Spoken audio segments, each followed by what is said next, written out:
salah satu bentuk ketidakhati-hatian adalah kalau seseorang atau banyak orang itu mengatakan bahwa sesembahan yang dia ibadahi itu selain Allah. Kalau begitu, jarene para ashabul kahfi di surat Al-Kahfi 14 akhir itu, laqad qulna idza syatata. Kalau begitu berarti kami telah mengucapkan perkataan yang amat jauh dari kebenaran. Nggak hati-hati itu salah satu bentuknya itu, berkata bahwa ada ilah, ada sesembahan atau yang diibadahi selain Allah.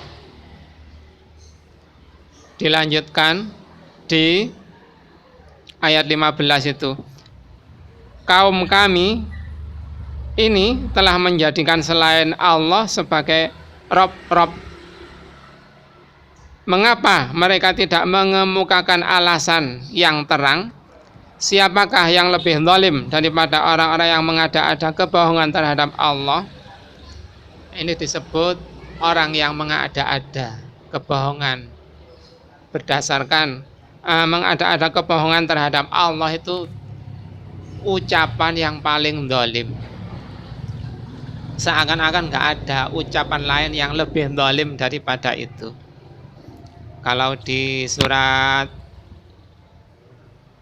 Luqman itu, inna syirka la dzulmun adzim. Syirik itu kezaliman yang paling agung, paling besar. Menganggap bahwa Allah itu ada duanya dan mengibadahinya. Selain mengibadahi Allah, juga mengibadahi selain Allah. Kita jumpai sebagian orang mengutamakan, menomorsatukan jabatan, meskipun harus berbuat curang, meskipun harus membunuh orang lain demi mendapatkan jabatan itu, meskipun harus ngeliyep sana. Sebagian besar, bukan sebagian besar ya, ada informasi bahwa sebagian orang yang mau menjabat itu harus ke tempat-tempat yang begitu-begitu, ke Gunung Salak, ke Ngeliyep, kemana. Selamatan itunya dilarung di laut.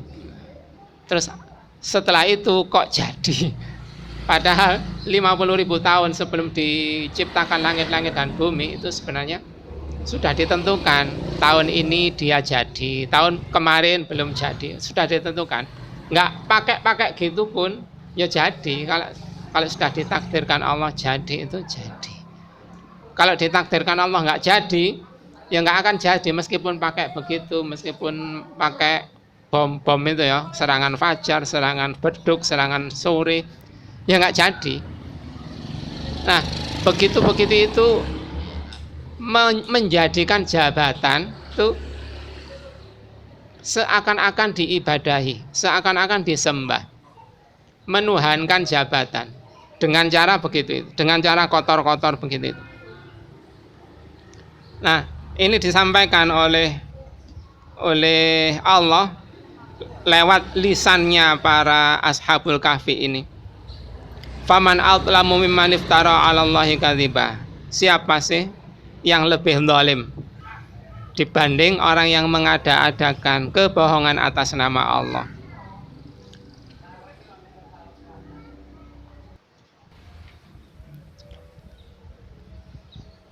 Kalau puasa yang kita jalankan ini punya target adalah menjadi orang-orang yang bertakwa, la'allakum tattaqun. Takwa itu salah satu artinya adalah berhati-hati itu. Takwa itu salah satu artinya lagi adalah takut kepada Allah Subhanahu wa ta'ala. Kehati-hatian, takut kepada Allah itu ya diiringi, dihiasi dengan bertauhid kepada Allah Subhanahu wa ta'ala. Tauhid ini adalah program seluruh rasul sepanjang zaman, di mana saja beliau diutus, programnya itu.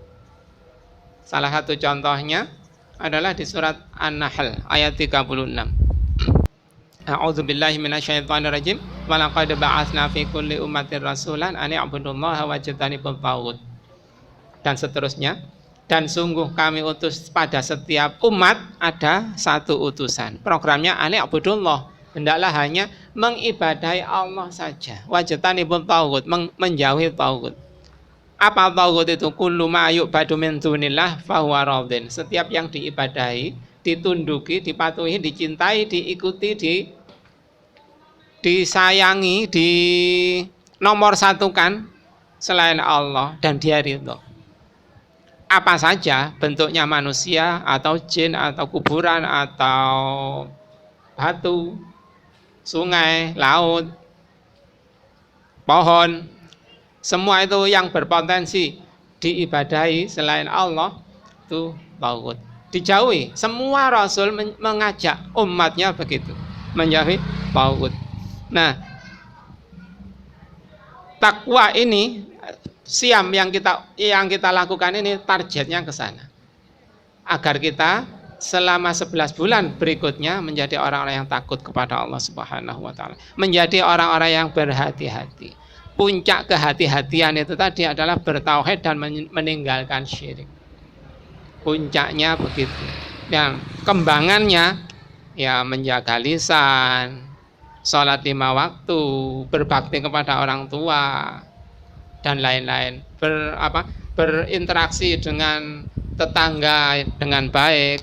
Salah satunya ya nggak saling curang itu tadi, nggak saling menyakiti orang dalam berinteraksi.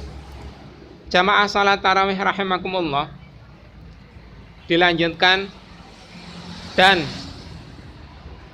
apabila kamu meninggalkan mereka dan apa yang mereka ibadahi selain Allah, maka carilah tempat berlindung ke dalam gua itu. Niscaya Rabbmu akan melimpahkan sebagian rahmatnya kepadamu dan menyediakan sesuatu yang berguna bagimu dalam urusanmu. Sebelumnya Ashabul Kahfi ini diadili, menyatakan di ayat sebelumnya mengatakan bahwa Rabbku adalah Allah, begini. Akhirnya raja murka dan menyuruh melepaskan pakaian kebesarannya, karena mereka pemuda-pemuda ini adalah anaknya bangsawan. Setelah disuruh melepas pakaian kebesaran, ditunggu beberapa hari dengan harapan meninggalkan agama barunya, mengikuti lagi agama nenek moyangnya.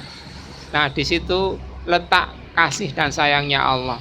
Akhirnya mereka diberi kesempatan oleh Allah untuk meninggalkan tahanan rumah itu tadi. Mungkin kalau sekarang istilahnya tahanan rumah. Akhirnya lari. Setelah lari itu dikomentari oleh Allah, kalau kamu meninggalkan mereka, maka berlindunglah ke dalam gua. Kalau sudah di situ, kamu akan mendapatkan sebagian rahmat Allah. Apa keperluanmu disediakan oleh Allah. Nah, ini digambarkan oleh Rasulullah betapa orang yang meninggalkan kemaksiatan, kesesatan umatnya itu sebagaimana digambarkan dalam hadis, yushiku an yakuna khaira mali ahadikum ghanaman yatba'u biha sya'afa al-jibali wa mawaqi al-qatri yafirru bidinihi minal fitan. Pada saat seekor domba merupakan harta yang paling berharga bagi seseorang, maka dia menuntunnya ke puncak-puncak gunung dan daerah-daerah curah hujan, seperti perginya seseorang yang menyelamatkan agamanya dari fitnah. Puri, seperti Nabi Yunus itu puri. Ashabul Kahfi ini juga puri, merasa nggak bisa menantang kezaliman dengan tangan, merasa nggak bisa menantang kezaliman dengan lisan, hatinya benci dan dilanjutkan dengan puri itu. Makanya kalau Rasulullah Muhammad SAW mengatakan, bersabda, afdalul jihadi kalimatul adlin inda sultanin jair. Jihad yang paling utama adalah mengatakan kebenaran di hadapan penguasa yang zalim. Hadis riwayat Abu Dawud dan lain-lain. Jihad itu dengan cara mengkritik penguasa. Penguasa yang enggak adil itu dikritik, diluruskan. Kalau enggak mampu, kalau enggak berani, ya ini yang dilakukan Ashabul Kahfi ini puri. Makanya sekarang ini Rasulullah Muhammad SAW menginformasikan, man ra'a minkum mungkaran falyughayyirhu biyadihi fa in lam yastati' fa bilisanihi fa in lam yastati' fa biqalbihi wa dzalika adhaful iman. Melihat kemungkaran, kewajibannya diubah dengan tangan, dengan kekuatan. Kalau nggak mampu dengan lisan, kalau nggak mampu dengan dibenci di hatinya. Itulah selemah-lemah iman lah. Kita nggak menjelekkan Ashabul Kahfi itu ya, tetapi beliau itu merasa nggak kuat melawan tentara yang begitu banyak itu. Beliau hanya beberapa orang, sekitar 5 orang, maka itu yang dijalani, pore itu tadi. Dan itu dibenarkan oleh Allah di syariat waktu itu, syariatnya sebelum Nabi Isa itu begitu. Mudah-mudahan kita dikuatkan oleh Allah untuk bisa bersikap dengan tepat, yang mana sikap yang tepat itu adalah